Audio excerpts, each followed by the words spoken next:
मुझे अभी भी याद है जब मैं छोटी थी, मैं ये चीज़ को प्रमोट नहीं करती हूँ, बट ये बहुत गलत चीज़ मैं करती थी जो बिल्कुल मना है करने के लिए, बट मेरे से एक बार हुआ है। तो इससे जुड़ के एक दूसरी चीज़ है जो मुझे आपको बताना है, इसके लिए मैं ये वाकया बता रही हूँ। तो जब पहले मेरी नानी का इंतकाल हुआ था, उसके बाद मेरे नाना का इंतकाल हुआ। अब जब मेरे नाना का इंतकाल हुआ तो अब मेरे घर में कोई मर्द था नहीं, फिर मेरे एक कज़न थे, तो हम सब अनफॉर्चुनेटली, मैं और मेरी मम्मी भी कब्रिस्तान गए और वहाँ पे सूरा यासीन पढ़ना शुरू किया। अब सबने पढ़ लिया, अब मैं पढ़ी रही हूँ, सब खड़े हैं ऐसे कि मैं कब ख़त्म करूँगी। मैं इतनी ऐसी मेरी स्पीड थी। तो मैं नानी की कब्र पे पहले पड़ी गई। अब जब नाना की कब्र पे गए तो सबसे पहले मेरे भाई ने बोला तू रहने दे तू घर जाके पढ़ लेना, क्योंकि इतना स्लो पढ़ती हो। तो ऑफ कोर्स आई रिग्रेट, वो मेरा I think first and last time था जो मैं गई, और जब मुझे ऑफ कोर्स समझ पड़ी कि कब्रिस्तान बिल्कुल नहीं जाना चाहिए, मम्मी को वो नॉलेज हमने बिल्कुल, बट वो हमारा वाहिद एक वक्त था जो हम गए थे। और मैं हमेशा कहती हूँ लोगों को कि इन सारी चीज़ों से आप बचे, जितना हो सकता है बचे। जो ना करने वाले काम है खुदा के वास्ते ना करें। मैं कहती हूँ जो भी चीज़ में थोड़ा सा भी डाउट होता है ना, वो बेहतर है छोड़ देना। इससे कोई कहता है ना डाउट है, हो भी सकता है नहीं भी हो सकता, तो मत करो, छोड़ दो, वो ज़्यादा बेहतर है। तो तब मुझे ऐसा लगा यार मैं कितना स्लो पढ़ती हूँ कि इन लोगों ने मुझे पढ़ने ही नहीं दिया बेचारे। मुझे मेरे नाना नानी से बहुत हद से ज़्यादा मोहब्बत थी और है, मतलब मैं रोज़ उन्हें याद करती हूँ, मैं कभी नहीं भूल पाती हूँ। और हर वक्त जब भी मैं देखती मुझे लगता है अल्लाह मैं मेरे नाना नानी की मगफिरत कर दे, क्योंकि मैं इतनी छोटी थी, मुझे लगा मैं उतना मेरी नाना नानी के लिए कर नहीं पाई जो मुझे करना था। और जब खिदमत और इन सारी चीज़ों का मतलब समझ में आया ना, तब तक बहुत लेट हो चुका था, वो चले गए थे और उन्होंने पूरा बचपन मुझे पाला। मेरी नानी बेचारी, मैं स्कूल जाती थी, मेरी मुर्गी संभालती थी। अब आप समझो एक बुजुर्ग इंसान जो 60-70 साल के ऊपर हो गया, वो बेचारा चल नहीं पा रहा, मेरे चूज़ों के पीछे भाग रहा है कि यार मेरी नवासी आएगी, उसको मुर्गी का बच्चा नहीं मिलेगा तो वो रोने लग जाएगी। उसे कौवों से बचाती थी, डंडा लेके घूमती थी कि कौवा आएगा तो उसको मार के भगाऊंगी कि क्योंकि मुझे मुर्गी पालने का बचपन में बहुत शौक था। बेचारी का अगर पैर भी टूट जाता था तो मैं उसको हल्दी लगाती थी, लेप लगाती थी, फलाना करती थी, बहुत सारे ढोंग करती थी। तो मुझे ना वो सारी चीज़ें देख के याद आती थी कि हमारे नाना नानी, दादा दादी हमसे कितनी मोहब्बत करते जब हम छोटे होते हैं। अनफॉर्चुनेटली हमारे अम्मी अब्बू भी। और जब हम बड़े होते हैं और जब वो बच्चे बन जाते हैं,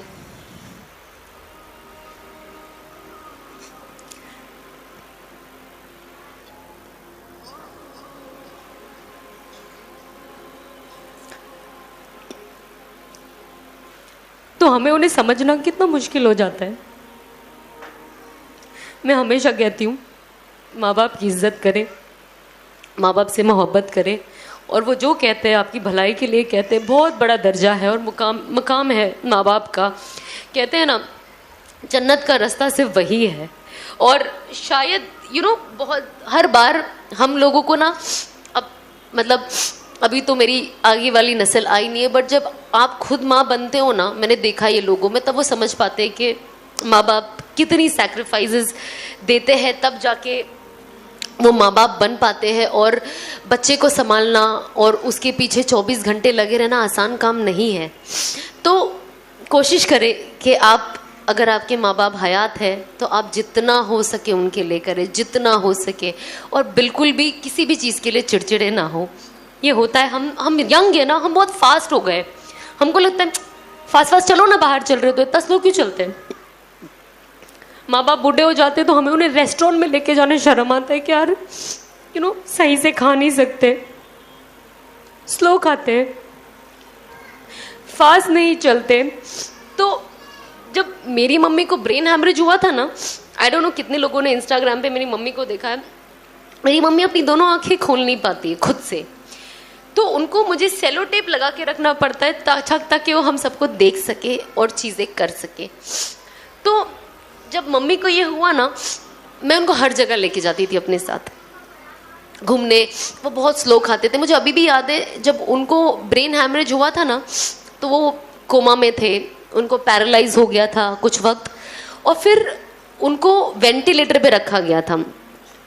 अब कुछ वक्त के बाद वो कहते हैं ना, यहाँ से पाइप रखते तो मुंह टेढ़ा हो जाता है, तो उन्होंने उनके यहाँ पे खड्डा किया।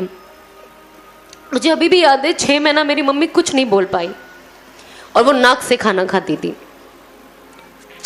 और फिर जब वेंटिलेटर निकला ना, मेरी मम्मी ना एक छोटा बेबी हो गई। बच्चे कैसे बात करते तोतले होके, मेरी अम्मी वैसे बात करती थी, जो सिर्फ मतलब एक माँ की मोहब्बत क्या होती है ना, मुझे लगता है जब मैं मेरी अम्मी की अम्मी बन गई ना, मुझे रियलाइज हुआ। क्योंकि जब मेरी अम्मी बात करती थी ना, वो बात सिर्फ मैं समझ पाती थी, घर में कोई समझ नहीं पाता था। अगर मेरी मम्मी को कुछ चाहिए तो मेरी मम्मी कहती थी, सब मुझे बोलते थे क्या बोल रहे खाला, क्या बोल रहे खाला, तो मैं कहती थी ये मांग रहे हैं, ये मांग रहे हैं। तो आज होता ना कि बच्चा क्या बोलता है, शायद किसी और का जब बच्चा, हम नहीं समझ पाते, वो सिर्फ माँ उसकी ज़बान समझ पाती है। तो वो चीज़ मैं मेरी अम्मी की समझ पाती थी। तो जब मेरी अम्मी जब बात करने लग गई ना, मुझे ऐसा लगा अल्लाह का शुक्र है कि मेरी मम्मी अल्हम्दुलिल्लाह ठीक होते जा रहे हैं, वरना डॉक्टरों ने तो बोल दिया था कि अब ये नहीं बचेंगे। और डॉक्टर खुद कहता है कि ये एक मिरेकल है कि आपकी अम्मी कैसे बच गए। तो आज मुझे लगता है शायद मेरी अम्मी को इस मेरी हिदायत का जो ये वक्त है ये देखना था, शायद अल्लाह ने इसीलिए उन्हें हयात रखा कि वो ये देख पाए कि उनकी बेटी उनके लिए जहन्नम का नहीं बल्कि इंशाअल्लाह अल्लाह ने चाहा तो उनकी मगफिरत का और जन्नत का जरिया बनेगी। तो एज एन औलाद हम कोशिश करें कि कुर्बानी, अपने गुनाहों से अगर आप तौबा करोगे और कुर्बानियाँ दोगे, इंशाअल्लाह इसका फ़ायदा आपके अम्मी अब्बू को होगा।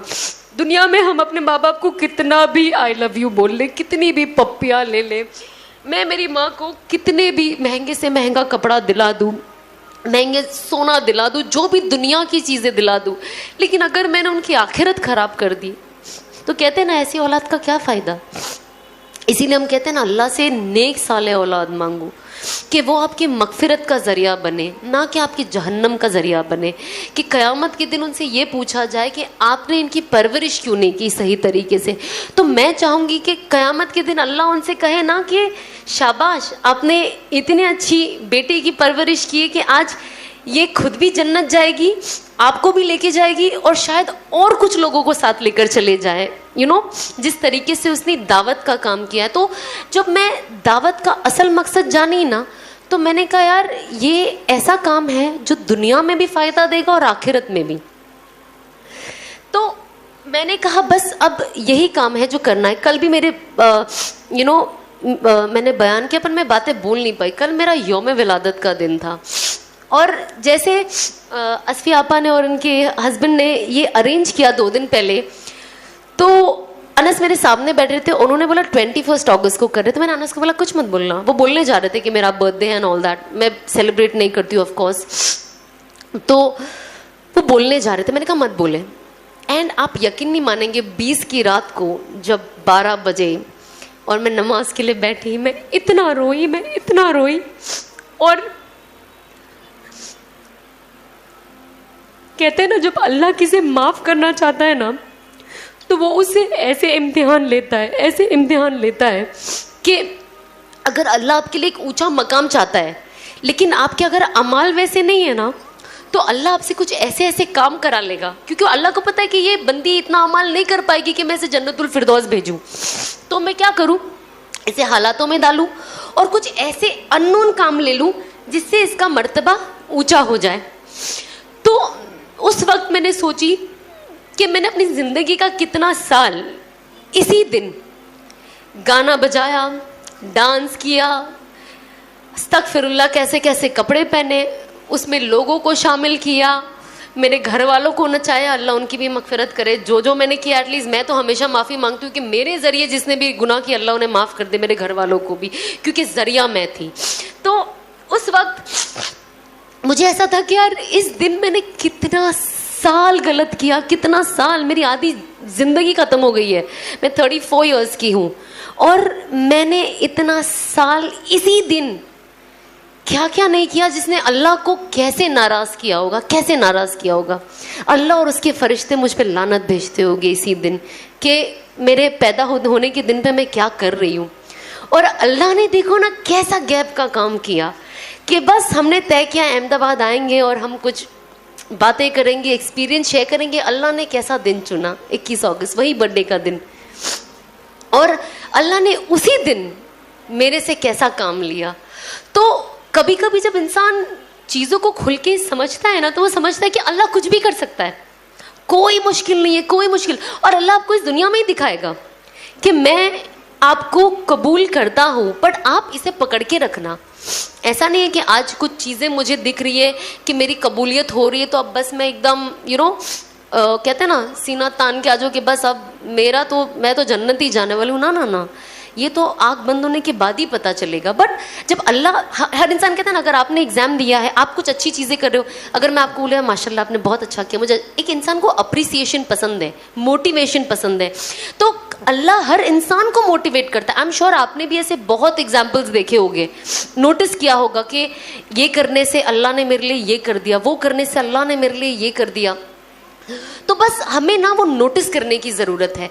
तो जब मैं ये चीज़ें देखती हूँ ना कि अल्लाह ने कितनी आसानी कर दी, जब जो 18-20 साल दिन रात नाचना गाना घूमना आसान बात नहीं है छोड़ना, और ऐसे छोड़ना कि पलट के देखना ही नहीं।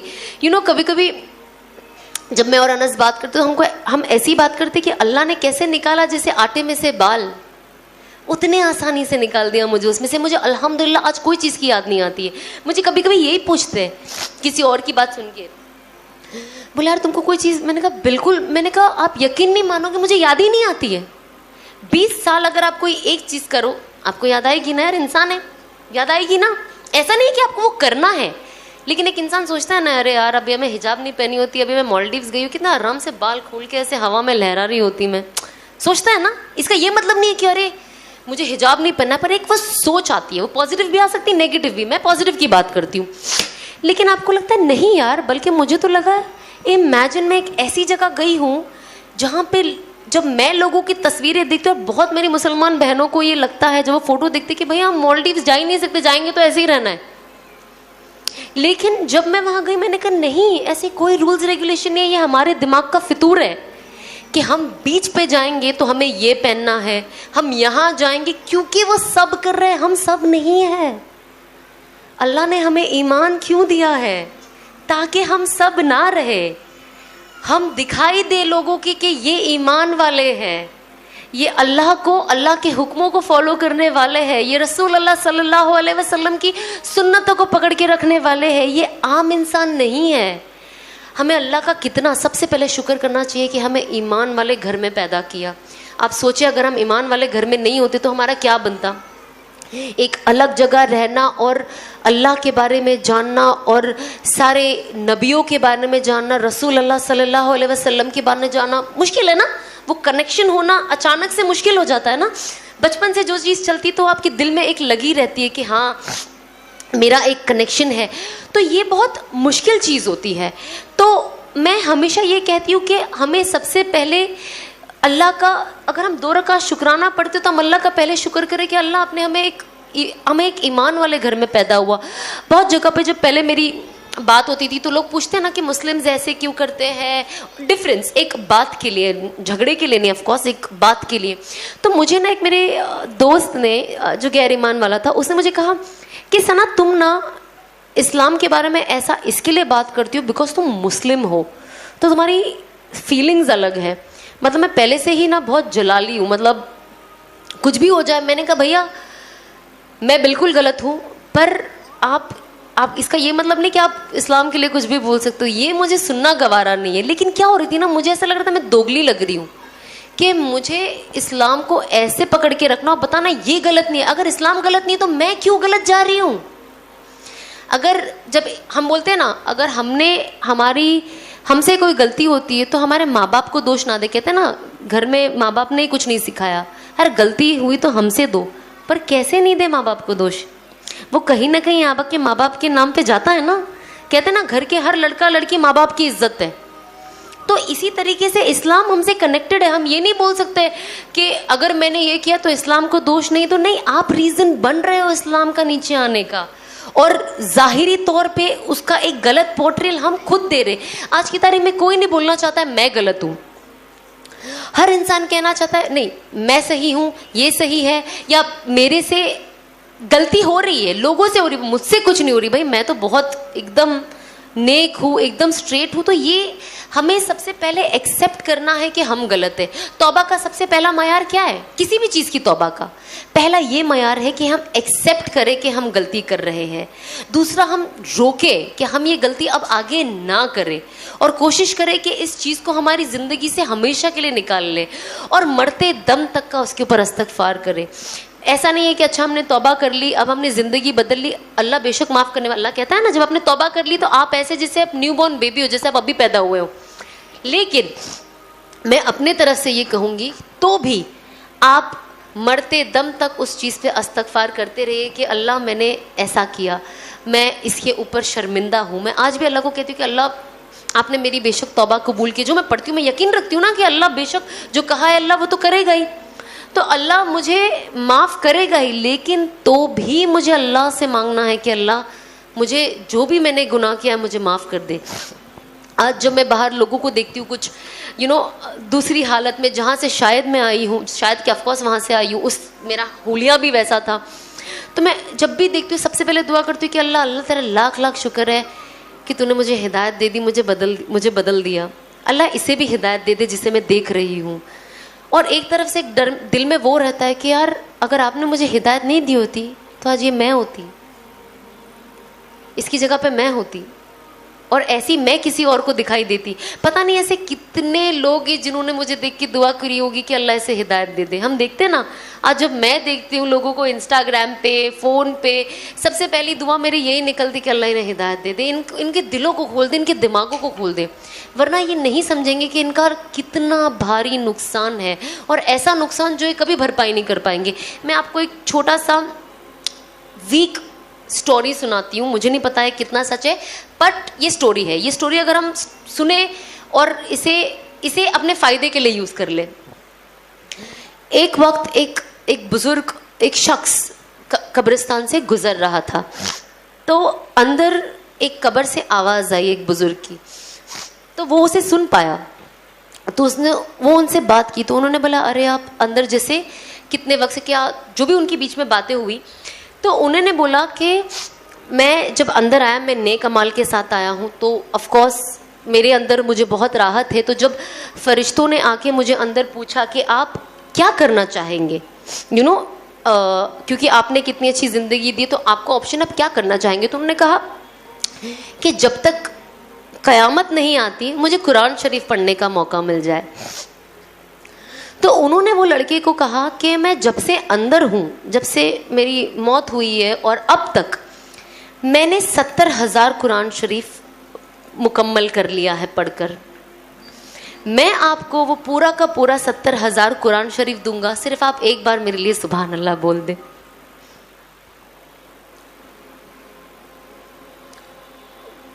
इसका मोरल ऑफ द स्टोरी ये है कि एक जिंदा इंसान का एक सुभान अल्लाह जो अपने एंड तक पहुंच चुका है, उसके 70,000 कुरान शरीफ के ऊपर, आप समझ रहे हो हम पढ़ सकते हैं 70,000 कुरान शरीफ? आई डोंट थिंक सो, बहुत मुश्किल है। इमेजिन। तो इससे हमें ये सबक मिलता है कि हम एक सुभान अल्लाह, एक अल्हम्दुलिल्लाह, इसको फॉर ग्रांटेड ना लें। हर चीज़ में सुभान अल्लाह बोले, हर चीज़ में अल्हम्दुलिल्लाह बोले, हर चीज़ में इस्तग़फ़ार करें। हर वक्त मैं कोशिश करती हूँ कि मैं जब भी बात ना करूँ, मैं एटलीस्ट तस्बीह पढ़ती रहूँ। खुदा ना खास्ता मेरी मौत आ जाए, हम तो कोशिश ही करते कि ला इलाहा इल्लल्लाह मुहम्मदुर रसूलुल्लाह सल्लल्लाहु अलैहि वसल्लम पे मौत आए। खुदा ना खास्ता ये ना हो तो एटलीस्ट मेरा जिक्र तो चल रहा है, कुछ तो चल रहा है। जब मेरे लब पे जिक्र ही नहीं होगा तो मौत कलमे पे कैसे आएगी? सिर्फ मैं 5 वक्त की नमाज पढ़ूंगी, वजीफे पढ़ूंगी, बाकी पूरा वक्त फिजूल की गपशप में मैं वेस्ट करूंगी, तो मैं मरूंगी तो मैं कलमा कैसे आएगा मेरी जुबान पे? तो ये बहुत एक आई डोंट नो, आपने स्टोरी सुनी है कि नहीं? एक राजा था, उसके पास एक पोपट था। किसी ने सुना ये स्टोरी? आपने सुना? किसी और ने सुना है? नो? कुछ लोगों ने शायद सुना होगा, आपने सुना है। तो वो पोपट ऐसा था ना, वो जो बोले वो बोलता था, जो बोले वो बोलता था।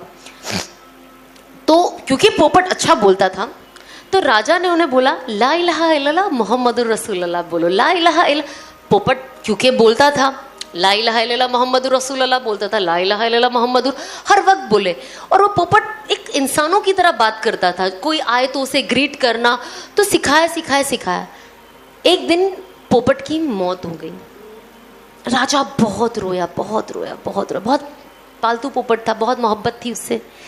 तो लोगों ने बोला राजा आप क्यों रो रहे हो? इसलिए रो रहे हो क्योंकि आपका पोपट मर गया?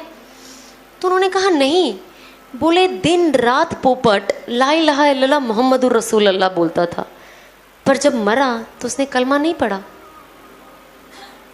जो इंसान पूरा दिन एक ही चीज बोल रहा है, मतलब वो सिर्फ रट्टा मारता था, वो दिल से नहीं पढ़ा।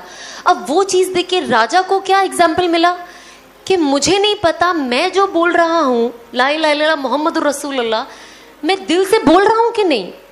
क्योंकि अगर मेरा पोपट दिन भर यही बोलता था लेकिन उसकी मौत कलमे पे नहीं हुई, तो जब मैं मरूंगा तो क्या मैं कलमा बोल पाऊंगा? तो ये जो छोटी छोटी स्टोरीज हम सुनते हैं, हमें पता चलता है कि इसीलिए चीज़ें दिल से करो। जब हम दिल से और यकीन से करते हैं ना, तो अल्लाह वो चीज़ हमारे अंदर डाल देता है। तो जब मैं ये छोटी छोटी स्टोरी सुनती हूँ ना, मुझे नहीं जानना है कि ये कितनी स्ट्रॉन्ग है, कौन से बुक में। भैया इससे मुझे फ़ायदा क्या होता है? मेरा फ़ायदा ये कि मैं इसे दिल से सुनूँ और इस पर अमल करूँ। हमें हर चीज़ से क्या करना है, अपना फ़ायदा लेना है, ना कि बहस करना है। ऑफ कोर्स कुछ चीज़ें जानना, पढ़ना, समझना बहुत ज़रूरी है। ऐसा नहीं कि हम अंधाधुंध जो बोल रहे हैं बस वो करते जा रहे, बेशक आप समझें, बट उसके अलावा कभी कभी होता है ना कि अल्लाह के बारे में ही बोलना है ना, अल्लाह का ही कलमा पढ़ना है, कुरान की आयत पढ़नी है, क्या होगा उससे? फ़ायदा ही होगा ना। किसको नुकसान हुआ है दुनिया में कुरान की एक आयत पढ़ के? किसी को नहीं। कुछ लोग कहते हैं ना, अच्छा असर के बाद ये पढ़ना है, इसका आप रेफरेंस नंबर दीजिए। मैं डालती हूँ ना इंस्टाग्राम पे, इसका रेफरेंस नंबर दीजिए, उनका भाई मत पढ़ दूँ। मन में ऐसे होता है। तो हर आप एक इंसान, सबसे वीक से वीक इंसान सोचे यार, जो भी होता है कुरान शरीफ है ना, फ़ायदा ही देगा। कुरान ने किसको दुनिया में नुकसान दिया है? सिवाय फ़ायदा के कुछ नहीं दिया है।